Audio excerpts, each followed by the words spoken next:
इस पार्ट की शुरुआत भी हम यहीं से देखते हैं। अभी नीली, श्याओ और लू उस खास जगह पर जा रहे थे। जाते हुए यहाँ श्याओ उन्हें एक जगह के बारे में बताता है। उस जगह को घोस्ट रुइंस कहा जाता है, जहाँ पर बहुत सारी नॉर्मल स्पिरिट्स और डेमन स्पिरिट्स रहती हैं। वो बताता है कि हम वहाँ जाकर उन स्पिरिट्स को खत्म कर उनसे स्पिरिट स्टोन कलेक्ट कर सकते हैं। हालांकि उन स्पिरिट स्टोन को बाद में जाकर रिडीम किया जाता है, क्योंकि डायरेक्ट स्पॉट पर मिलने वाले स्पिरिट स्टोन किसी काम के नहीं होते। अभी वो ये भी बता रहा था कि घोस्ट रुइंस में बहुत सारी स्पिरिट्स हैं, इस वजह से वो जगह बहुत खतरनाक है। हर डिसेबल को यहाँ पर महीने में सिर्फ 2 दिन के लिए अंदर की परमिशन दी जाती है। इतने टाइम में इन्हें खुद से ही बाहर आना होगा। अब वो लोग वहाँ घोस्ट रुइंस में पहुँचते हैं। यहाँ पर आने के बाद हमें सामने एक बड़ा सा स्टोन देखने को मिलता है, जिसके ऊपर कुछ नाम लिखे हुए थे। शाओ बताता है कि यहाँ पर भी ये नेम प्लेट है। इस पर सभी की रैंकिंग के हिसाब से नाम लिखे जाते हैं। जो सबसे ज्यादा स्पिरिट कलेक्ट करता है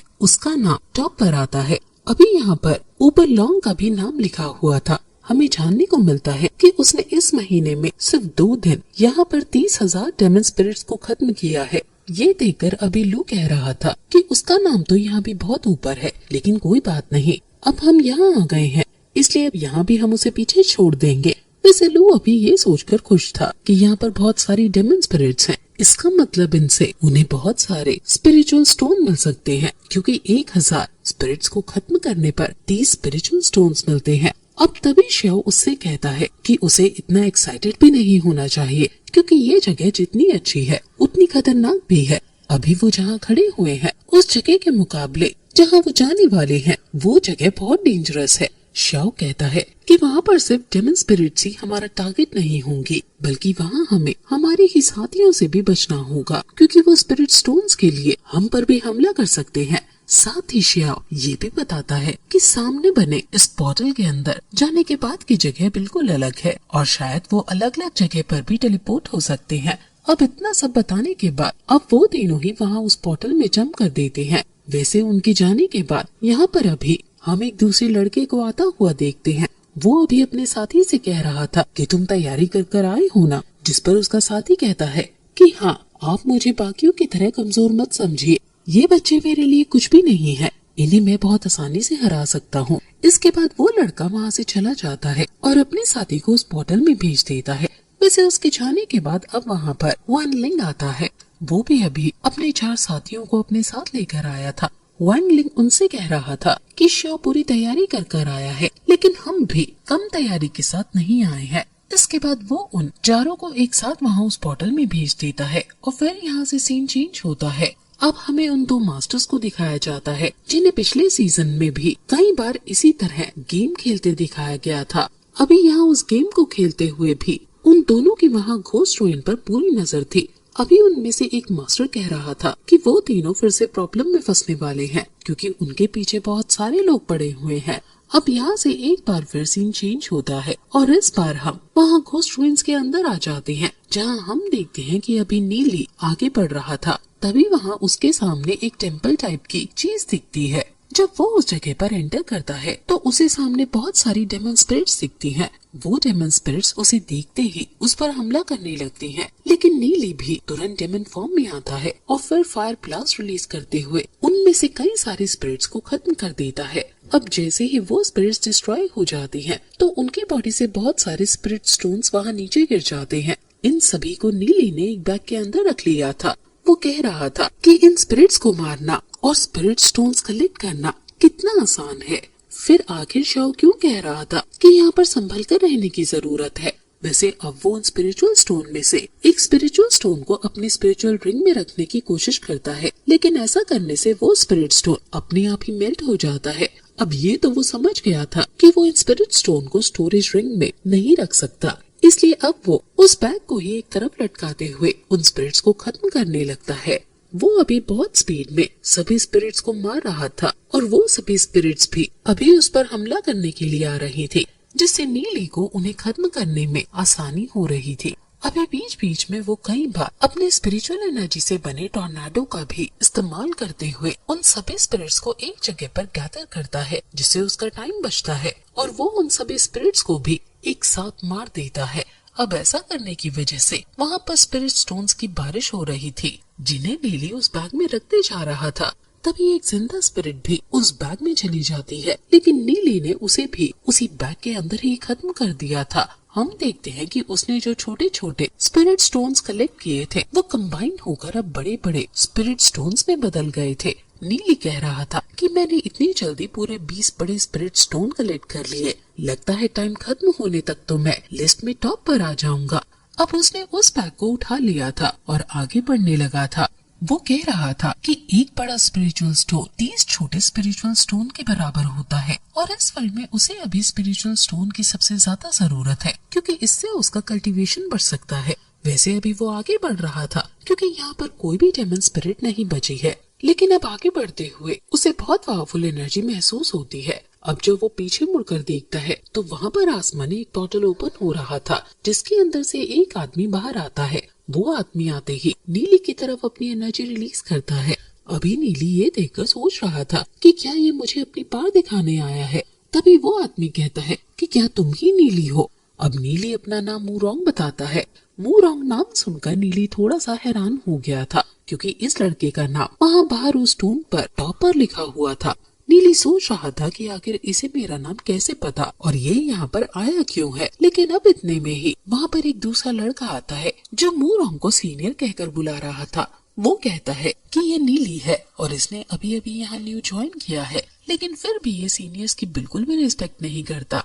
ये मुझे आपके बारे में बहुत बुरा बुरा कह रहा था। इसने तो ये तक कहा था कि ये आपको बहुत बुरी तरह से हरा सकता है। अभी यहाँ नीली ये सब सुनकर सोच रहा था कि ये लड़का कैसी बातें कर रहा है, कोई इतना बेवकूफ थोड़ी होगा जो इसकी बातों में आ जाएगा। पर अब तभी मूरोंग अपनी ग्रेविटेशनल एनर्जी को रिलीज करते हुए नीली से कहता है कि क्या ये बात सच है। वैसे अभी उसकी ग्रेविटेशनल एनर्जी के चलते नीली यहाँ पर अपने घुटनों पर आ गया था और अभी वो खड़ा भी नहीं हो पा रहा था। दूसरी तरफ वहाँ पर वो लड़का अभी भी मूरोंग को भड़का रहा था। अभी नीली मूरोंग से कहता है कि तुम किसी की भी बातों में इतनी आसानी से कैसे आ सकते हो, वो तुमसे झूठ कह रहा है। पर इस पर मूरोंग घूमते हुए कहता है कि मैं उसे बहुत टाइम से जानता हूँ, वो मुझसे झूठ नहीं कहेगा। अब इस चीज से नीली भी समझ गया था कि मूरोंग सब कुछ जानता है, वो बस सीनियर होने के कारण अपनी पावर दिखा रहा है। इसलिए अब नीली कहता है कि एक जूनियर पर अपनी पावर दिखाने से तुम ताकतवर साबित नहीं हो जाओगे। लेकिन वहाँ मूरोंग कहता है कि तुमने अभी भी कुछ नहीं सीखा, हमें अपने सीनियर की रिस्पेक्ट करनी चाहिए, ना कि उनसे जबान लड़ानी चाहिए। इतना कहते हुए मूरोंग अपनी स्पिरिचुअल एनर्जी से नीली पर फिर से हमला करता है, लेकिन यहाँ पर नीली को भी गुस्सा आ गया था। इस वजह से वो भी तुरंत ही फायर ब्लास्ट का इस्तेमाल कर उसके अटैक को रोक लेता है। ये देखकर मूरोंग मन में सोच रहा था कि इस लड़के का अटैक मेरे अटैक से रेंज के हिसाब से ज्यादा स्ट्रॉन्ग है। अब मैं बिल्कुल भी हैरान नहीं हूँ कि इसने मुझसे ज्यादा डेमन स्पिरिट्स को उससे कम टाइम में खत्म कैसे कर दिया। लेकिन अब इसके बाद मूरोंग तुरंत ही दूसरा अटैक कर नीली को वहाँ से दूर फेंक देता है और इसके बाद वो कह रहा था कि तुम्हें इस तरह से सबक नहीं सिखाया जा सकता, क्योंकि तुम बाद में सब कुछ फिर से भूल जाओगे। इसलिए अब वो नीली के उस स्पिरिट स्टोन वाले बैग को रखते हुए कहता है कि अब ये मैं रख रहा हूँ, इससे तुम्हें ये बात हमेशा याद रहेगी कि तुम्हें अपने सीनियर की रिस्पेक्ट करनी चाहिए। अभी नीली को ये चीज देखकर बहुत गुस्सा आता है। वो तुरंत ही खड़ा हो गया था, लेकिन उसकी हालत ऐसी नहीं थी कि अब वो लड़ पाए। तभी मूरोंग वहाँ अपनी स्पिरिचुअल बॉडी को भी समन कर लेता है। वो कहता है कि तुम्हें सबक सिखाए बिना मैं यहाँ से नहीं जाऊंगा। अब वो स्पिरिचुअल बॉडी की मदद से नीली के ऊपर पांव अटैक करता है, जो कि बहुत खतरनाक था। इस अटैक के बाद वो जगह भी टूटने लगी थी, पर जब वहाँ से धूल हटती है तो मूरोंग देखता है कि नीली तो वहाँ पर है ही नहीं। पर अभी वो ये भी कह रहा था कि ऐसा कैसे हो सकता है। नीली अपने डेमन फॉर्म में था और उसकी डेमनिक बॉडी इस तरह की नहीं है कि वो स्पीड से मूव कर पाए। क्या उसके पास कोई दूसरी डेमनिक बॉडी भी है? लेकिन दो डेमनिक बॉडी कंट्रोल कर पाना इतनी कम एज में, ये तो नामुमकिन है। अभी उसे पहले कुछ भी समझ नहीं आ रहा था, लेकिन अब इस चीज का पता लगाने के लिए वो नीली को ढूंढने लगता है। वैसे दूसरी तरफ हम देखते हैं कि नीली सच में अपनी दूसरी डेमनिक स्पिरिट का ही इस्तेमाल कर उस जगह से निकला था। अभी वो एक सेफ जगह पर आ गया था, पर उसे बहुत चोट आई थी। मूरोंग हैरान था कि आखिर इतनी जल्दी नीली कहाँ गायब हो गया।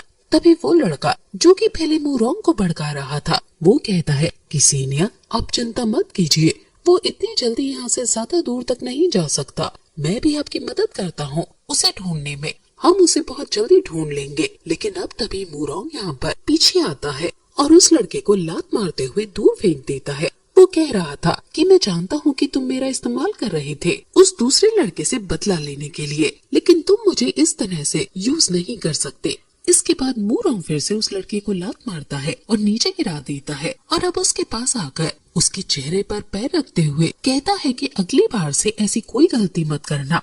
अब वो लड़का यहाँ पर मूरोंग से माफी मांगने लगा था, पर मूरोंग कहता है कि मैं इतनी आसानी से तुम्हें माफ नहीं करूँगा, पहले तुम्हें 3 बार कुत्ते की तरह भौंकना होगा। अब ना चाहते हुए भी उस लड़के को तो ऐसा करना ही पड़ता है, लेकिन इसके बाद अब मूरोंग ने उसके पास से उसका भी स्पिरिट स्टोन का बैग ले लिया था जिसके अंदर छोटे 100 स्पिरिट स्टोन्स थे। अब यहाँ मूरोंग जोर जोर से हंस रहा था और वहाँ से कुछ ही दूरी पर नीली ये सब सुन रहा था। वो ये देखकर कहता है कि मूरोंग तो लॉन्ग से भी ज्यादा बेकार है। वो तो अच्छा है कि मैं अपनी वर्चुअल कॉम्बैट स्किल का इस्तेमाल करते हुए यहाँ आ गया, वरना अगर वो पाम अटैक मेरे ऊपर गिर जाता तो सिचुएशन और ज्यादा बिगड़ जाती। हालांकि नीली जानता था कि यहाँ रुकने का कोई फायदा नहीं, क्योंकि यहाँ रुकने से मूरोंग उसे ढूंढ लेगा या फिर उसका टाइम पूरा हो जाएगा। इसलिए अब वो वहाँ से भागता है, लेकिन भागते हुए उसे मूरोंग ने देख लिया था। वो उसे जाता देख तो रहा था पर उसका पीछा नहीं कर रहा था। अब मूरोंग कहता है कि मैं तुम्हें पकड़ूंगा नहीं, क्योंकि मैं चाहता हूँ कि तुम और डेमन स्पिरिट्स को खत्म करो, इससे मेरा काम ही आसान होगा। अब यहाँ पर नीली जब जा रहा था तो वो नोटिस करता है कि उसे भागते हुए बहुत देर हो चुकी है, लेकिन फिर भी मूरोंग ने अभी तक उसका पीछा नहीं किया है। वो समझ गया था कि मूरोंग उसका इस्तेमाल कर रहा है जिससे कि नीली जो भी स्पिरिट स्टोन कलेक्ट करे वो बाद में आकर मूरोंग उससे छीन सके। वैसे नीली भी जानता था कि वो अभी कमजोर है, इसलिए वो मूरोंग को तो नहीं हरा पाएगा। इसलिए वो फालतू में स्पिरिट स्टोन कलेक्ट करने की मेहनत न करते हुए यहाँ घोस्ट रुइन से बाहर जाने का फैसला करता है। अब अगले सीन में वहाँ बाहर आने के बाद वो उदास नहीं था, क्योंकि वो जानता था कि उसने कोई गलती नहीं की है। बस वो ये सोच रहा था कि वहाँ डेमन एम्परर खुद को स्ट्रॉन्ग बनाते जा रही है और अगर नीली इसी तरह से पीछे रहता तो वो कभी भी डेमन एम्परर के लेवल पर नहीं आ पाएगा। साथ ही साथ अभी उसे स्पिरिट स्टोन भी चाहिए थे अपनी लेवल को बढ़ाने के लिए। वो सोच रहा था कि वो स्पिरिट स्टोन कैसे कलेक्ट करे, लेकिन वो खुद से ही कहता है कि अगर मैं यहाँ से स्पिरिट स्टोन नहीं कलेक्ट कर सकता तो मुझे दूसरा रास्ता चुनना होगा। अभी उसे डेमन पॉट के बारे में याद आता है।